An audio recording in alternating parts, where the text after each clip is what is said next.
오늘 하나님께서 우리에게 주시는 말씀은 요한복음 6장 53절에서 58절까지의 말씀입니다. 요한복음 6장 53절에서 58절까지 말씀, 제가 한 절, 여러분이 한 절 교독하시겠습니다. 제가 먼저 53절 읽겠습니다. 예수께서 이르시되 내가 진실로 진실로 너희에게 이르노니 인자의 살을 먹지 아니하고 인자의 피를 마시지 아니하면 너희 속에 생명이 없느니라.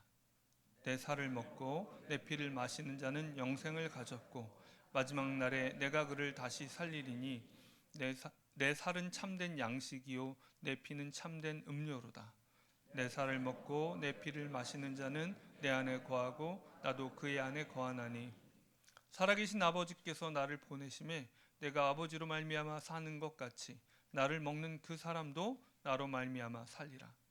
이것은 하늘에서 내려온 떡이니 조상들이 먹고도 죽은 그것과 같지 아니하여 이 떡을 먹는 자는 영원히 살리라. 59절 58절까지죠. 예. 아멘. 2023년도 1년 전이죠. 대전의 한 학교에서 중학교였던 것 같은데 학교에서 학생들이 단체로 일산화탄소 중독으로 병원에 가는 일들이 벌어졌습니다. 뭐냐면 이제 요즘에는 보통 이렇게 천장형 냉난 난방기가 있는데 이제 그날따라 고장이 난 거예요. 고장이 나서 추우니까 옛날 강당에서 쓰던 그 석유난로 있잖아요. 석유난로를 갖다가 교실에다가 놓고 피웠는데 몇 시간 지나자 이렇게 학생들이 메스껍고 구토가 나고 하니까 급하게 이제 병원으로 이렇게 실려가는 일이 벌어졌습니다. 다행히 큰 위험 상황은 없었고 빨리 발견해서 다행이었는데 이렇게 일산화탄소 중독 문제, 예전에 그 연탄 때우던 연탄 보일러 기억하시는 분은 그 보일러실 들어가면 아주 숨을 쉴 수가 없잖아요. 그렇죠? 한동안 막 답답하고 저도 어릴 때인데 부모님 어디 가시면 연탄 가르라고 심부름 받는 게 그렇게 싫었던 것 같아요. 너무 고통스러워서 머리 어지러우니까요. 근데 산소를 자유롭게 호흡할 수 없는 상황인 거죠. 그러면 혈액 중에 일산화탄소가 헤모글로빈과 탁 결합을 해버려서 산소가 결합될 여유가 없어지는 겁니다. 그래서 세포가 손상되기 시작합니다. 그러니까 저산소증이에요. 산소가 없어서 죽어가는 현상인데 산소를 자유롭게 호흡할 수 없는 그런 상황들이 이제 극한 상황이 있죠. 예외적인 상황이 특별한 산소 관리 대책이 필요한데 예를 들어서 우리가 영화에서 보고 하는 우주 비행사는 우주에 있으니까 당연히 산소에 대한 특별한 관리가 필요하겠죠. 또 스쿠버 다이빙을 하거나 해저에 들어가는 사람도 산소에 대한 관리가 필요합니다. 그래서 저산소증이 탁 오기 시작하면 두통과 불면증과 어지러움과 졸리고 피곤하고 그런 상황이 있는데 생각보다 우리 일상에서도 이런 저산소증의 그 부분적인 영향이 있을 수 있는데 예를 들어 산소 투과율이 낮은 그 컨택트 렌즈를 끼면 이제 이쪽에 그렇게 저산소 증상이 올 수 있답니다. 그리고 비행기를 오래 타거나 한증막이나 목욕탕에서 너무 오래 있으면 이럴 수 있대요. 근데 예를 들어서 우리가 저산소증이 우리도 모르게 왔는데 갑자기 운동을 하려고 그러면 될까요? 사고가 나겠죠. 넘어지고 뭔가 큰 문제가 벌어지게 될 겁니다. 왜 저산소증 얘기를 하냐면 요한복음의 이 배경을 보면 이 네로 황제의 박해가 있었어요. 악명 높은 황제죠. 그 다음에 이제 도미티안 황제가 또 기독교를 박해하는 황제였습니다. 그 당시에 이제 요한복음이 쓰였어요. 그러니까 이 속에서 정말 복음을 듣는 것도 힘들고 그리고 복음 안에서 한 공동체를 이루는 것도 너무나 힘든 상황, 정말 숨막히는 그 상황 속에서 있었던 사람들. 하지만 예수님께서 나를 따르라 하고 말씀하신 그 명령을 진지하게 받아들이던 사람들에게 이 요한복음이 쓰여졌다는 거예요. 다시 말해서 요한복음의 선교, 이런 말이 등장하지 않지만 선교적인 상황에 들려진 복음이란 말씀이에요. 복음에 대해서 적대적인 상황들을 이 로마 제국의 박해뿐만 아니라 율법주의적인 유대인들이 복음을 이렇게 율법주의로 희석하고, 너 이거 하면 구원받아, 이런 식으로 우리 기독교와 이른바 불교와 큰 차이가 뭡니까? 불교는 공덕을 쌓으면 극락에 간다. 도대체 얼마만큼이요? 근데 기독교는 그런 거 필요 없다. 필요 없다가 아니라 그런 걸로 구원받을 수 없다입니다. 우리의 힘과 의로 구원받는 것이 아니라, 내가 노력해서 구원받는 것이 아니라 예수 그리스도의 의로, 믿음으로 구원받는 것이 기독교입니다. 또 초기 영지주의적인 사상이 있어서 그리스도의 인성을 부인하는 사람들이 출현하기 시작했습니다. 그리스도인의 산소 같은 복음을 충분히 공급받지 못할 위기에 처한 영적 저산소증의 위기 속에 끊임없이 노출된 사람들에게 뭐가 필요해요? 산소 공급 대책이 필요한 것처럼 요한복음을 통해서 예수 그리스도가 누구신지를 보여주는 것을 통해 다시 한번 복음 앞에 세우려고 했던 겁니다. 여러분 한번 돌아보시겠어요? 어떻게 영적 저산소증의 위험 속에 있지 않으십니까? 증상이 좀 나타나지 않으세요? 요즘 말씀이 따분하고 기도하려고 무릎 꿇으면 한마디도 나오지를 않고 입안에만 맴돌고, 뭔가 정말 누군가 섬기는 일도 너무 그냥 몸도 힘들고 마음도 힘들고 귀찮고, 뭔가 내 안에 사랑이 메말라가는 느낌이 드십니까? 영적 저산소증의 어떤 증상이 있는지 모르겠습니다. 제가 어제까지 목요일, 금요일, 토요일 오랜만에 다른 교회, 제가 또 협력하는 교회에 청년들과 함께 안동에 있는 한 농촌 교회에 농촌 선교를 하러 갔다 왔습니다. 가서 정말 오랜만에 그곳에 갔거든요. 제가 24살 청년 때 처음 방문하고, 사역하는 곳마다 한 번씩 청년들 데리고 함께 방문하곤 했었는데, 이렇게 오랜만에 한 7, 8년, 9년 만에 이제 방문한 곳이에요. 선교적 상황입니다. 그 교회는 농촌교회로서는 드물게 항상 그 어린아이와 청소년들이 있었어요. 왜냐하면 그분이 다음 세대에 대한 열정이 있어서, 사실 한 교회, 시골 교회에 주일학교가 운영되기 쉽지 않잖아요. 그러니까 막 1시간씩 차량 운행을 해서 멀리 있는 집에서도 애들을 데려와서 함께 이렇게 양육하고 복음 전하고 그런 교회인데, 이번에 가니까 주일학교가 없어졌더라고요. 코로나 이후로 교회 다니는 성도들도 많이 흩어지고, 그리고 또 아이들도 더 이상 교회에 나오지 않는 상황이 됐습니다. 지금 한 8명 정도 성도님이 계신데, 코로나 와중에 3분 정도가 이제 코로나로 돌아가셨어요. 그래서 이 교회에 이제 쉽지 않은 상황인 거죠. 그리고 목사님도 연세가 이제는 60이 다 되셨어요. 그래서 이제 함께 협력하면서 선교를 하는데, 그곳에서 제가 이 설교를 더 준비해야 되는 상황이잖아요. 시간을 짬내서 보면서 그렇구나, 이 본문에 대한 이해가 더 깊어진 것 같습니다.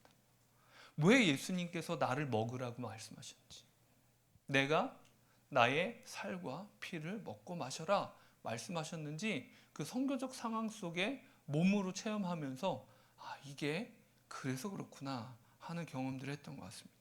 오늘 함께 말씀을 나누면서 여러분들 일산화탄소 중독을 예방하기 위해서 뭐가 중요하냐면, 요즘에 강조하는 건 저렴하게 구입할 수 있는데 일산화탄소 경보기가 있습니다. 그래서 경보기를 해놓으면 일산화탄소는 냄새도 안 나고 또 뭔가 보이지도 않기 때문에 위험한데, 경보기가 울려요. 그럼 곧바로 집 밖으로 나가야 됩니다. 뭐 집안에서 뭘 할 생각을 하면 안 돼요. 그냥 무조건 나가고 신고해야 돼요. 그렇게 매뉴얼이 나오더라고요. 혹시 오작동했어도 119에 신고해서 대원들이 확인해주고 오작동이다. 그러면 집에 들어가라고. 쓰러질 수 있으니까요. 오늘 말씀을 들으면서 우리의 영적인 저산소증이 있는지 경보가 울리는지 한번 귀 기울여 보시기 바랍니다. 요한은 예수님이 누구신가를 중심으로 이 경보를 울리고 있어요. 에고 에이미, 나는 누구다, 나는 누구다, 나는 무엇이다. 예수님이 7번을 반복하시거든요. 그 중에 첫 번째, 오늘 본문 말씀이 길어서 사실 뒷부분을 했는데 6장 전체에 걸려서 핵심은 나는 생명의 떡이다입니다. 나는 생명의 떡이다. 이제 한글 번역에만 떡이지 영어 번역에는 생명의 빵이죠. 그리고 솔직히 우리의 일상으로 보면 요즘 말로는 더 이렇게 번역하는 게 좋겠죠. 나는 생명의 밥이다. 그죠? 그게 더 와닿으시겠죠? 매일 먹는. 예수님은 나는 생명의 밥이다. 너희의 매 끼니 식사다. 이렇게 얘기하셨어요. 나를 먹어야 너희가 산다. 이게 오병이어의 기적이 이 6장에 일어나거든요. 1절부터 15절까지. 예수님을 따른 이유가 있었어요. 예수님 앞에 가면 수많은 사람들이 치료받았거든요. 회복되니까. 귀신들이 떠나가니까 회복받고 싶어서. 우리 일제 치하에서도 정말 많은 사람들이 교회로 몰려들었던 이유가 뭡니까?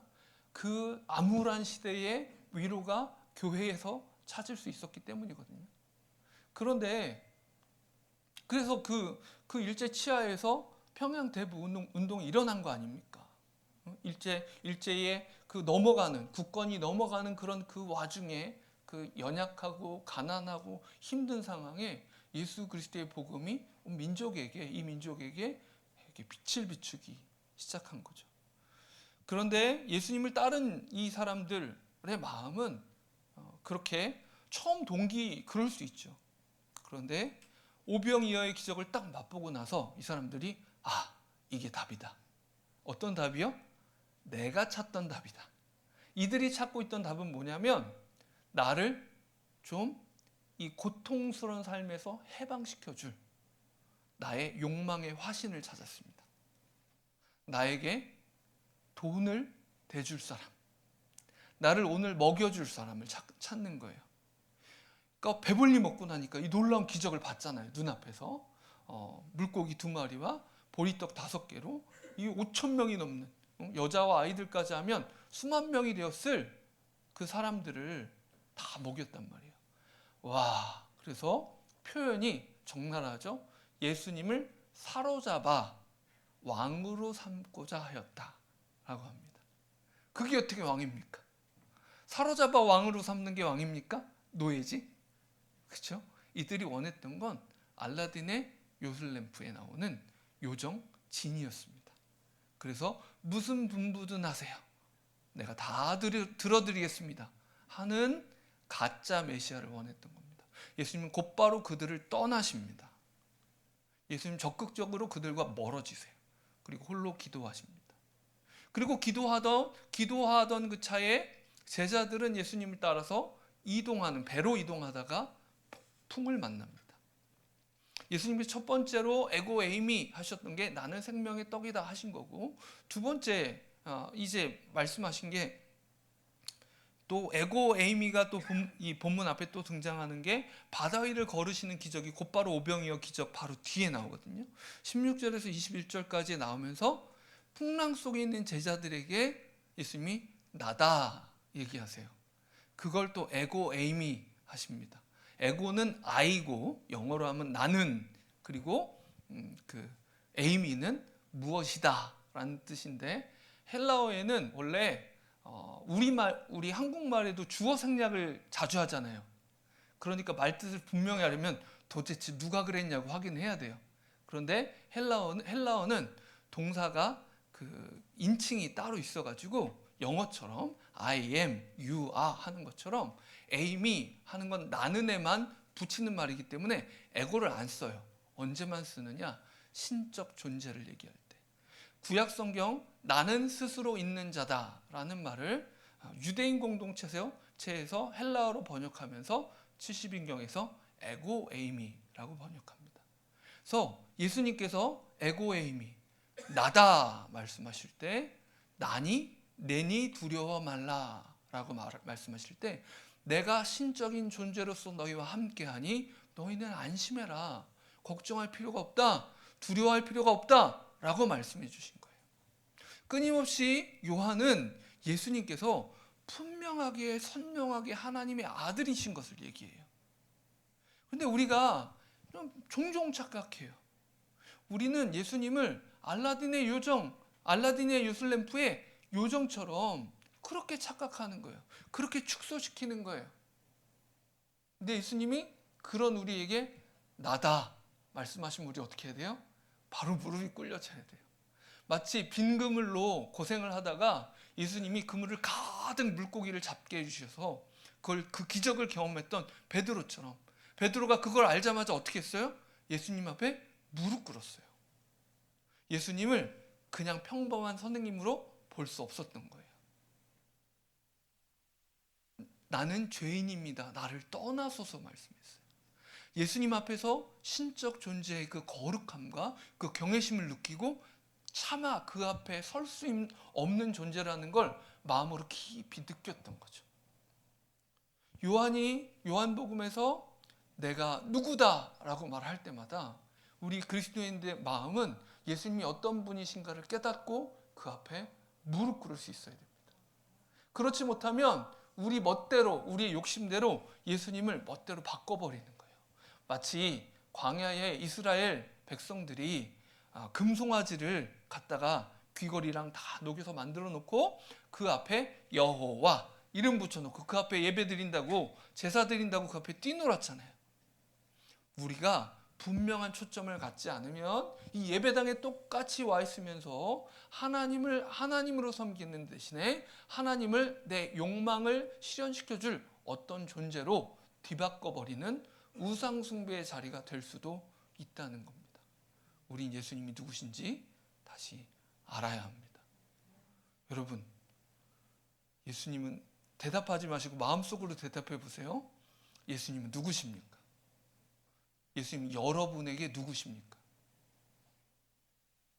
여러분 마음속에 복음적 대답이 선명하고 분명하게 그냥 머릿속에 그 교리 배운 거 설교 내용 요약한 거 말고 내 마음으로 우러나오는 고백들이 떠오르시는지 점검해 보십시오. 안 그러면 경보가 당장 울릴지도 모르겠습니다. 이제 바다 위를 걸으신 예수님을 볼 때 이 바다 위를 걸으신 예수님의 이 이야기는 시편 107편 25편에서 30절에 그 성취로서 드러나는데요. 우리 성경 구절 한번 혹시 보여주시겠어요? 한번 읽어보시면 이게 정말 예언의 성취구나 볼 수 있습니다. 한번 읽어보겠습니다. 시작. 여호와께서 명령하신즉 광풍이 일어나 바다 물결을 일으키는도다. 그들이 하늘로 솟구쳤다가 깊은 곳으로 내려가니 그 위험 때문에 그들의 영혼이 녹는도다. 그들이 이리저리 구르며 취한 자 같이 비틀거리니 그들의 모든 지각이 혼돈 속에 빠지는도다.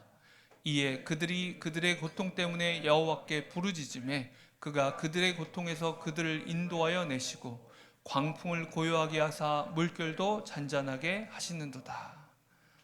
그들이 평온함으로 말미암아 기뻐하는 중에 여호와께서 그들이 바라는 항구로 인도하시는도다.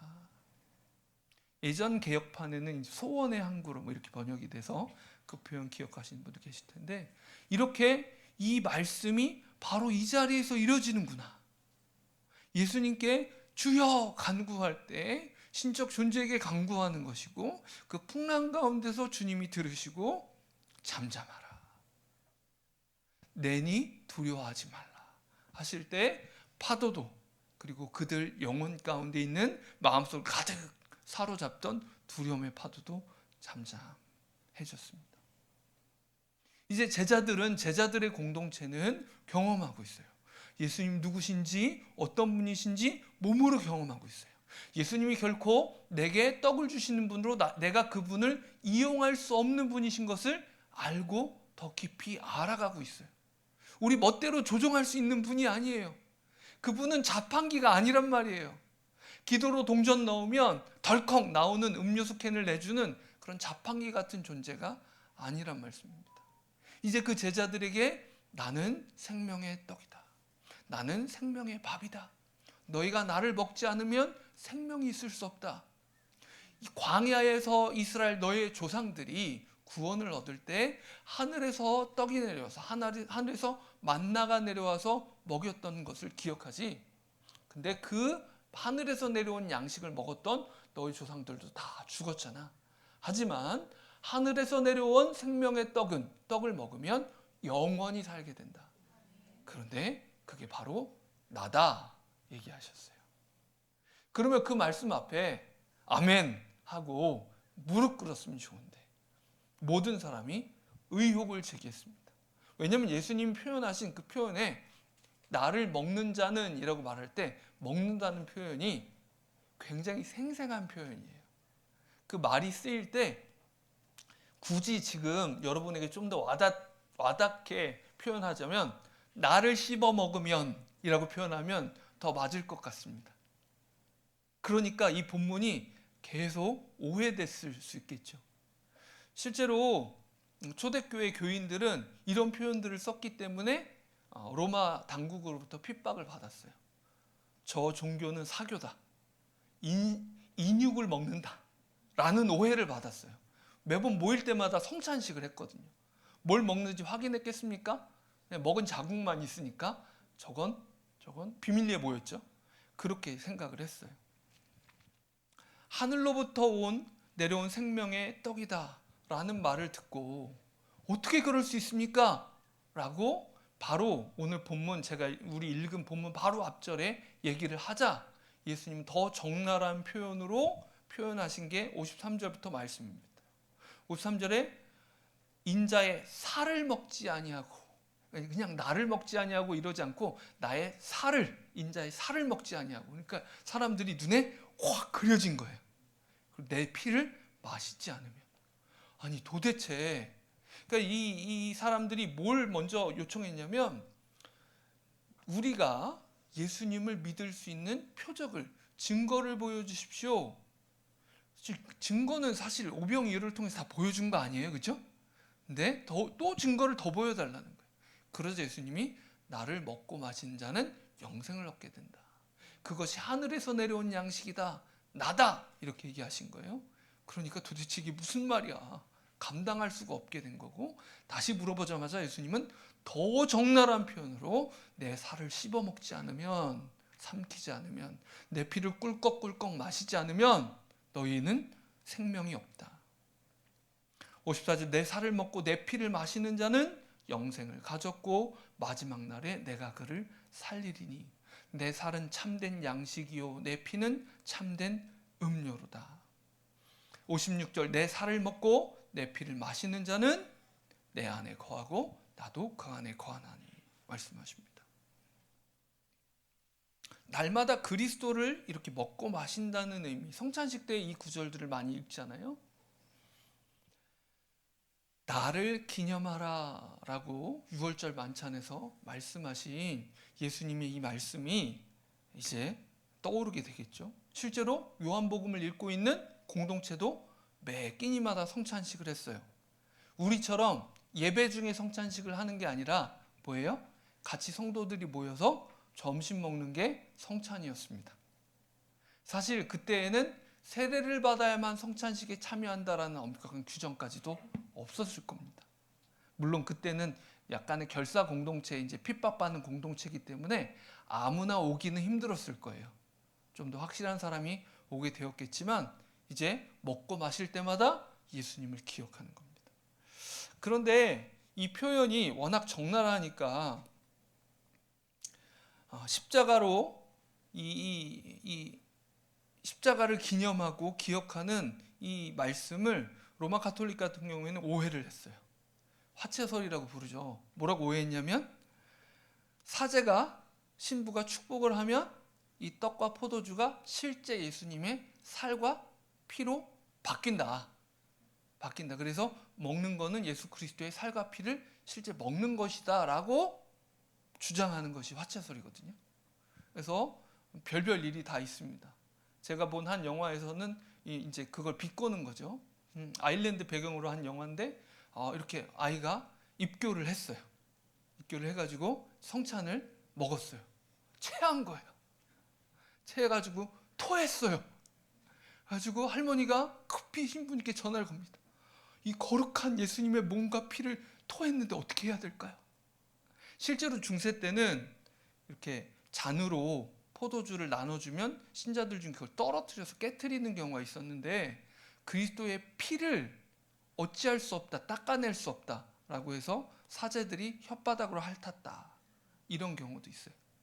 그렇게 주술적으로 미신적으로 받아들이는 경우가 그런 오해로 바뀐 거죠. 그러니까 그리스도의 피와 살을 받으면 어떻게 된 거예요?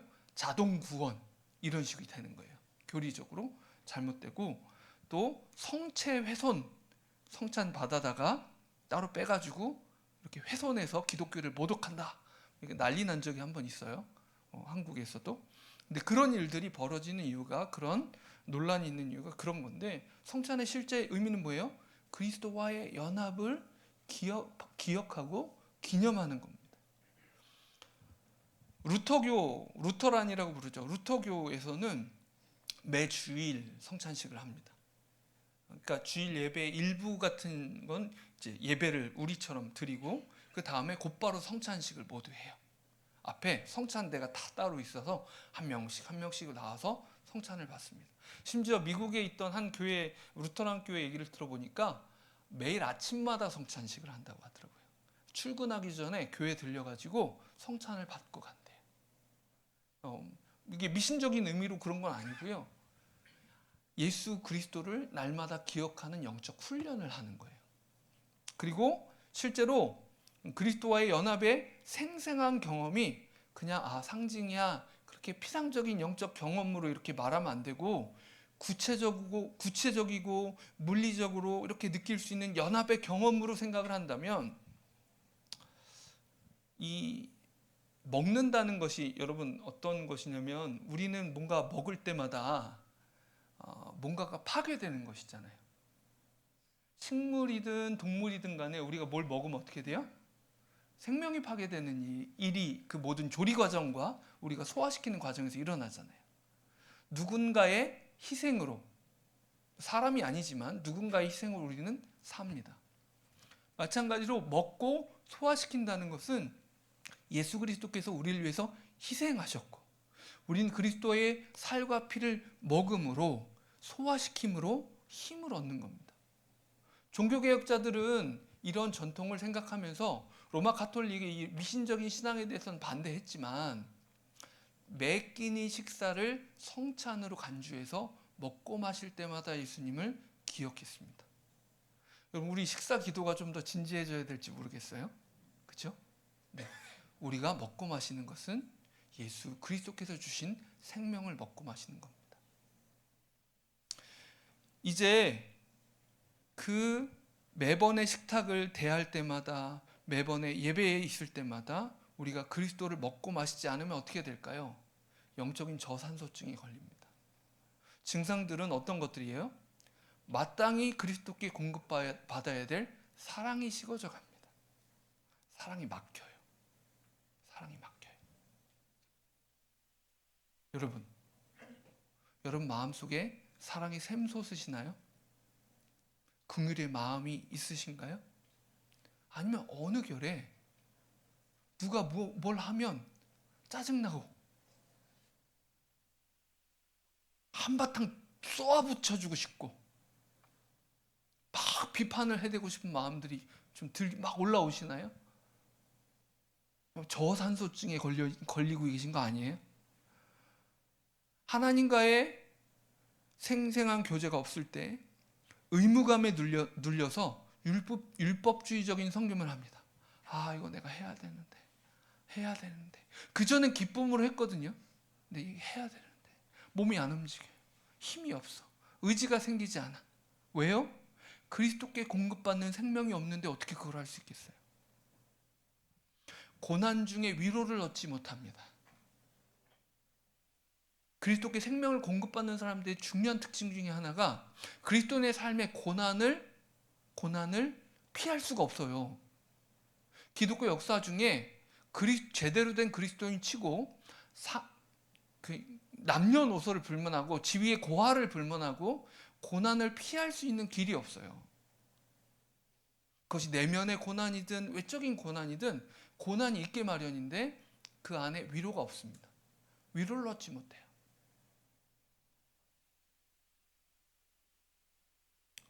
위로를 얻지 못하고 소망을 잃어버립니다. 그리고 옳고 그름에 집중하는데 그게 하나님의 의에 집중하는 대신에 나를 중심으로 한 옳고 그름에 대한 집착이 생겨요. 그러니까 누군가 뭔가 잘못하면 그렇게 못마땅해요. 그렇게 지적하고 싶어요. 그렇게 나쁜 짓을 한 것 같고 저 사람이 그렇게 나쁜 놈 같아요. 타인을 비판하고 조롱하기 시작합니다. 우리 갈등이 있을 수 있잖아요. 그죠? 의견이 다를 수도 있고 뭔가 연약함이 있으면 갈등이 있어요. 그런데 갈등이 파국이 됩니다. 갈등을 보면 끝장을 보게 돼요. 그런데 초대교회에 있던 갈등은 뭐예요? 갈등을 경험하면 사도행전은 어떻게 됐어요? 더 큰 하나님의 비전을 얻게 되잖아요. 하나님의 관점을 얻게 되고 더 성숙하게 되고 그런 일들이 벌어지잖아요. 그런데 주님과의 깊은 교제가 사라지면 그리스도를 먹고 마시는 삶이 없어지면 우리 싸움이 끝장 보자는 싸움. 나는 이기고 너는 질 때까지 하는 싸움이 됩니다.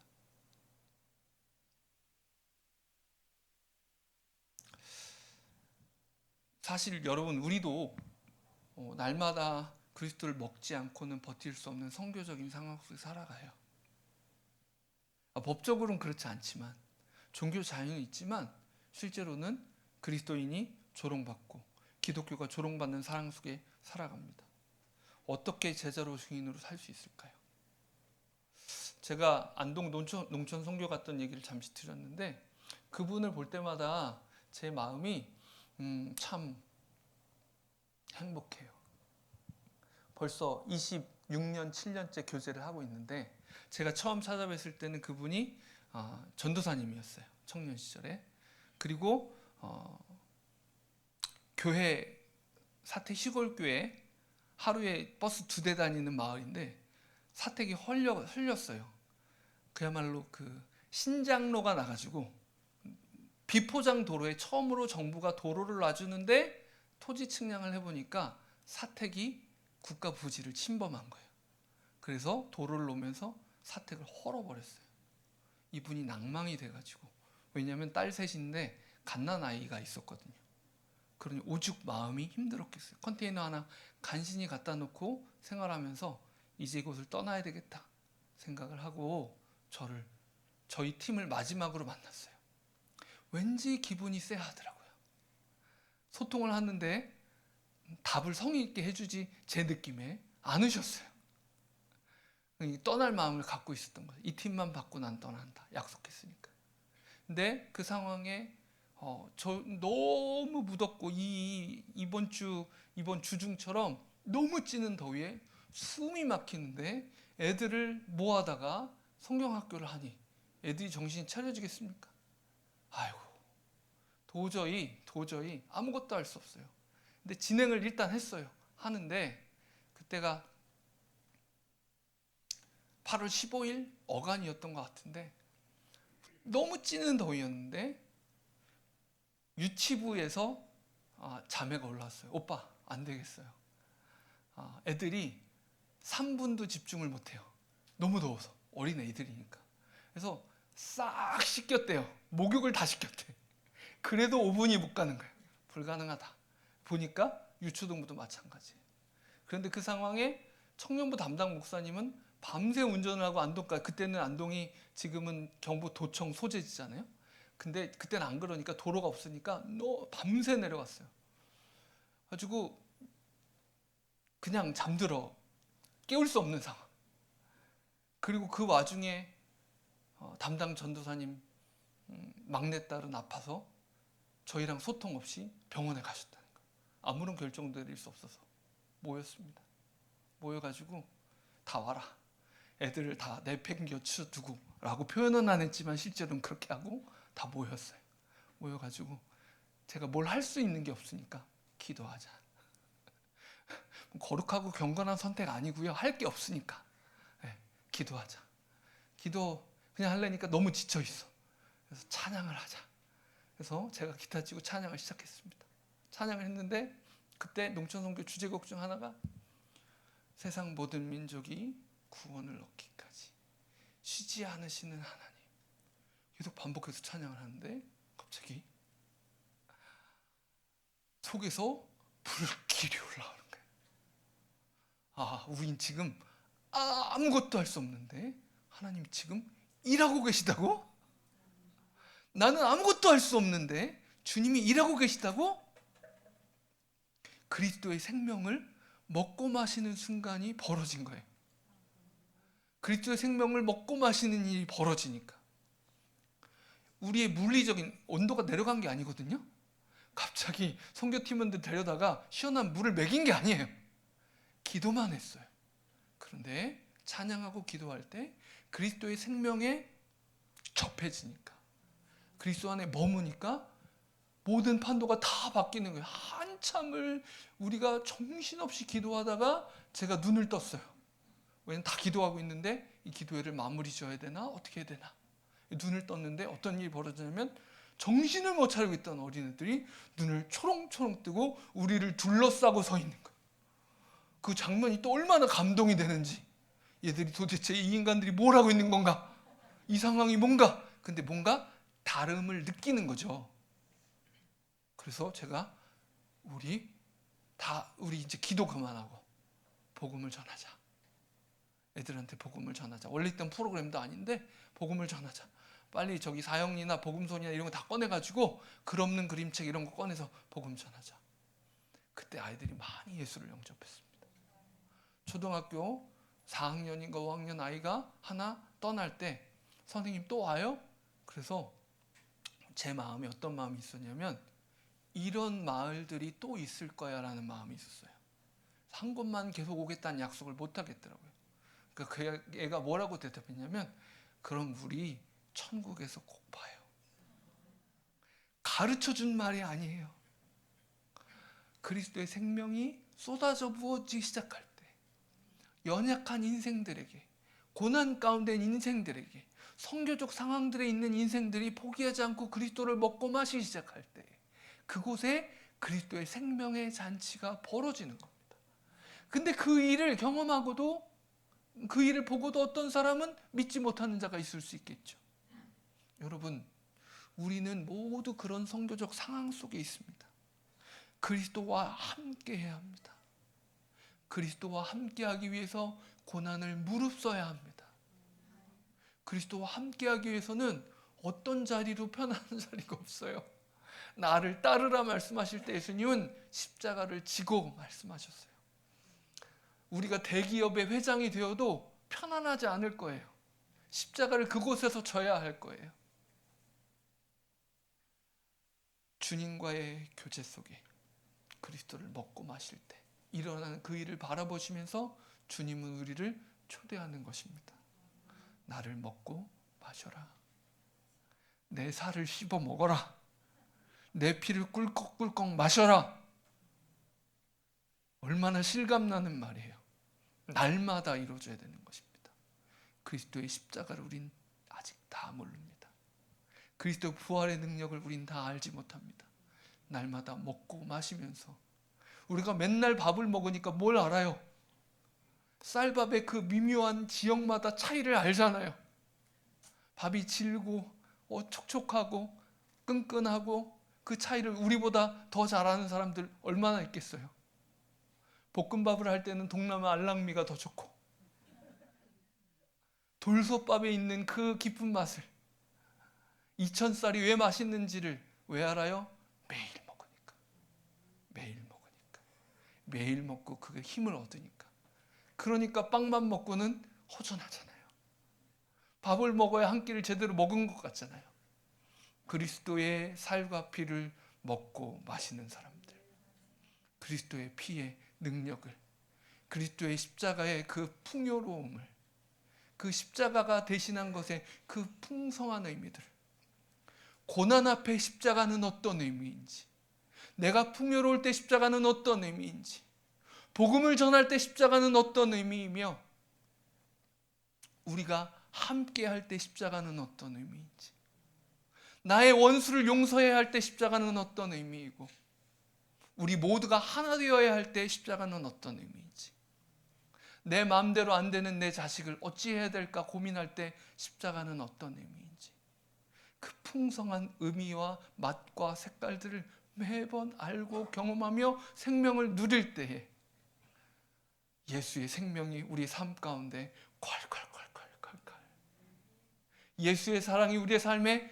콸콸콸콸콸콸, 누가 이기고 지고의 싸움 대신에 그를 껴안아줄 수 있는 사랑이 펑펑 쏟기 시작합니다. 우리 인생은 선택할 수 없었던 것들이 선택되기 시작합니다. 내가 보지 못했던 것들이 보이기 시작합니다. 여러분, 예수의 생명이 필요한, 예수의 살과 피를 먹어야 될 여러분의 현장이 어디 있습니까? 여러분, 어디만 가면 영적 저산소증이 옵니까? 교회에서는 예배 시간에 막 은혜 받다가 우리 집 문을 열고 들어가면 갑자기 저산소증이 와가지고 잔소리가 막 나가고, 직장에 출근해서 사무실 문에만 혹은 일터에만 딱 가면 저산소증이 와가지고 그것은 그리스도와 아무 상관없는 선택들. 여러분, 도대체 어느 곳에서 여러분은 예수 그리스도를 먹고 마시기 시작해야 합니까? 주님 오늘 말씀하십니다. 나를 먹어라. 나를 씹어 먹어라. 나를 마셔라. 그래야 너희가 산다. 그래야 너희가 너희에게 전혀 우호적이지 않은, 적대적인 그리스도의 복음을 부인하는, 예수 그리스도와 상관없는 그 사람들 사이에서 너희가 예수 생명으로 살 수 있다 말씀하십니다. 우리 함께 찬양하시면서 내가 오늘도 예수 그리스도를 먹고 마시길 원합니다. 나의 안에 거하라. 주님 오늘 말씀하시거든요. 우리 고백하십시다.